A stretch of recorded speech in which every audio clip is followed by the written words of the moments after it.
প্রিয় ষষ্ঠ শ্রেণীর শিক্ষার্থীরা, শুভেচ্ছা নিও। আজকে আমি তোমাদের জীবন ও জীবিকা বিষয়ের বার্ষিক পরীক্ষার নমুনা প্রশ্ন নিয়ে আলোচনা করব। প্রথমে তোমাদের বলবো, যারা আমার চ্যানেলটি সাবস্ক্রাইব করো নাই তারা আমার চ্যানেলটি সাবস্ক্রাইব করবে এবং আমার সাথে থাকবে। তাহলে চলো আমরা ক্লাস শুরু করি। গত ক্লাসে আমরা নমুনা প্রশ্নের নৈর্ভিত্তিক অংশ নিয়ে আলোচনা করেছিলাম। আজকে রচনামূলক অংশ নিয়ে আলোচনা করব। রচনামূলক অংশের প্রথমেই থাকবে সংক্ষিপ্ত উত্তর প্রশ্ন। এখানে 10টি প্রশ্ন থাকবে, প্রতিটি প্রশ্নের মান 2, 10টি উত্তর দিতে হবে। নিচের প্রশ্নগুলোর উত্তর দাও, প্রতিটি প্রশ্নের মান 2। 1. সঞ্চয় বলতে কি বোঝো? উদাহরণ দাও। 2. স্কুল ব্যাংকিং হিসাবের 4টি সুবিধা লেখো। 3. আর্থিক পরিকল্পনা বলতে কি বোঝো? 4. কার্যকর যোগাযোগের 4টি উপায় লিখো। 5.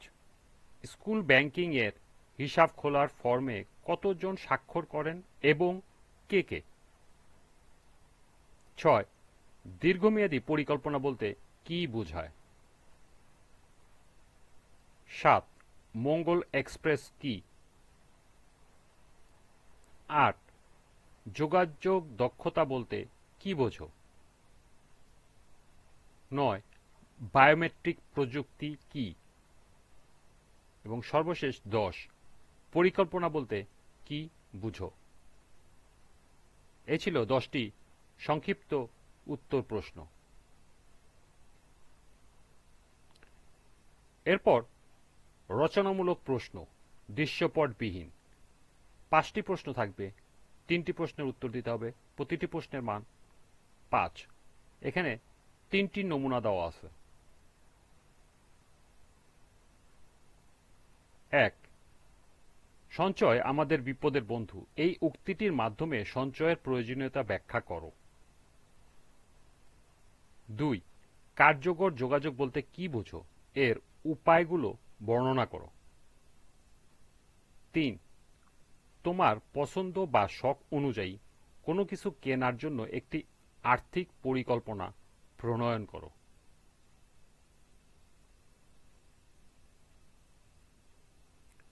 এরপর রচনামূলক প্রশ্ন, দৃশ্যপট নির্ভর। দৃশ্যপটের আলোকে সন্নিবেশিত প্রশ্নগুলোর যে কোনো 5টির উত্তর দাও। প্রতিটি প্রশ্নের 2টি করে অংশ রয়েছে, প্রতিটি প্রশ্নের মান 4 + 4 = 8। প্রথম প্রশ্ন, মনে করো এখন বর্ষাকাল। তোমার বাড়িতে আলো বাতাসপূর্ণ একটি আঙিনা রয়েছে। উক্ত আঙিনায় তুমি একটি চারাগাছ রোপণ করতে চাও। সেই ক্ষেত্রে তোমাকে অনেকগুলো কাজ সম্পাদন করতে হবে যাতে উক্ত চারাগুলো সুষ্ঠু পরিচর্যার মাধ্যমে সুন্দরভাবে টিকে থাকে এবং বেড়ে ওঠে। এখানে 2টি প্রশ্ন দেওয়া আছে। ক. চারা নির্বাচনের ক্ষেত্রে তুমি কোন কোন বিষয়গুলো বিবেচনায় রাখবে তা বর্ণনা করো। খ. চারা রোপণের জন্য তুমি কিভাবে মাটি অথবা টব প্রস্তুত করবে তা ধারাবাহিকভাবে বর্ণনা করো।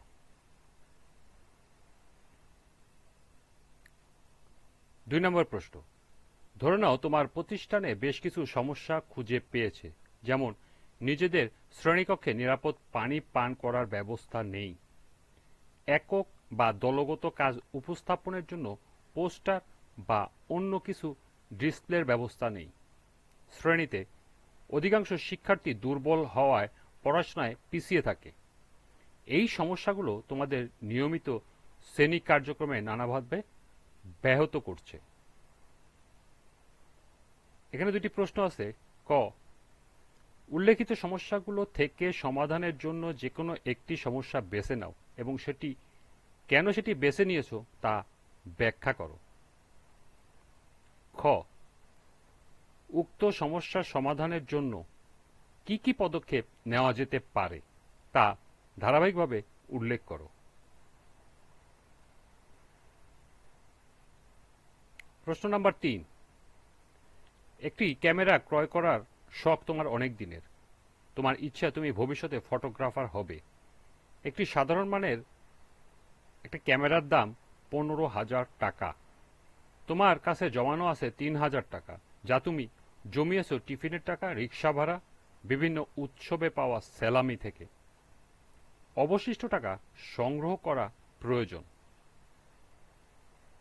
এখানে দুটি প্রশ্ন দেওয়া আছে। ক, ক্যামেরাটি ক্রয় করার জন্য আর্থিক পরিকল্পনার প্রয়োজনীয়তা ব্যাখ্যা করো।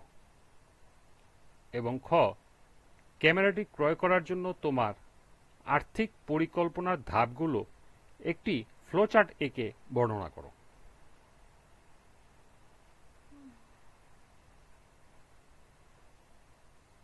চার,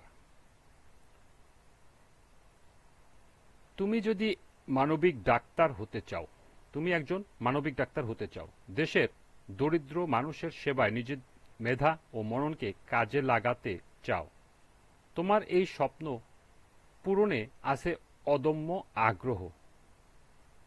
তোমার এই লক্ষ্য পূরণের বিভিন্ন মেয়াদী পরিকল্পনা থাকা প্রয়োজন।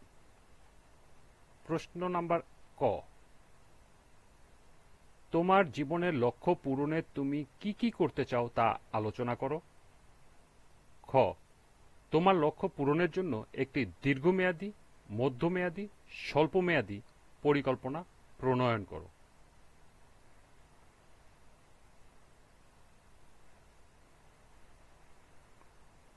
প্রশ্ন নাম্বার 5,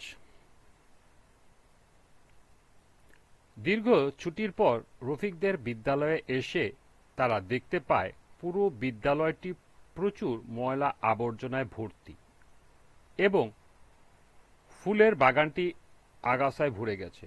এ অবস্থা থেকে শিক্ষার্থীরা সিদ্ধান্ত নিল বিদ্যালয়ের আশপাশ আঙিনা এবং বাগানটি পরিষ্কার করবে। এর উপরে দুটি প্রশ্ন দেওয়া আছে। ক, কাজটি করার জন্য রফিকরা সম্ভাব্য কি পরিকল্পনা গ্রহণ করতে পারে? উক্ত প্রেক্ষাপটের আলোকে পরামর্শ দাও। খ, উক্ত কাজটি করার মধ্য দিয়ে শিক্ষার্থীর মধ্যে কোন দক্ষতাটি অর্জিত হয়েছে? এই দক্ষতা ভবিষ্যতে তাদের কি কাজে আসতে পারে ব্যাখ্যা করো। এ ছিল 5টি প্রশ্ন। এরকম আরো দুটি প্রশ্ন দেওয়া থাকবে।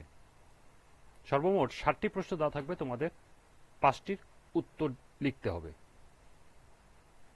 এই ছিল রচনামূলক 75 নম্বরের নমুনা প্রশ্ন। আজকের ক্লাসটি এ পর্যন্তই। সবাইকে আবারও বলছি, যারা আমার চ্যানেলটি সাবস্ক্রাইব করো নাই তারা আমার চ্যানেলটি সাবস্ক্রাইব করবে এবং আমার সাথে থাকবে। সবাইকে পরবর্তী ক্লাস দেখার আমন্ত্রণ জানিয়ে আজকের মতো এখানেই বিদায় নিচ্ছি। আল্লাহ হাফেজ।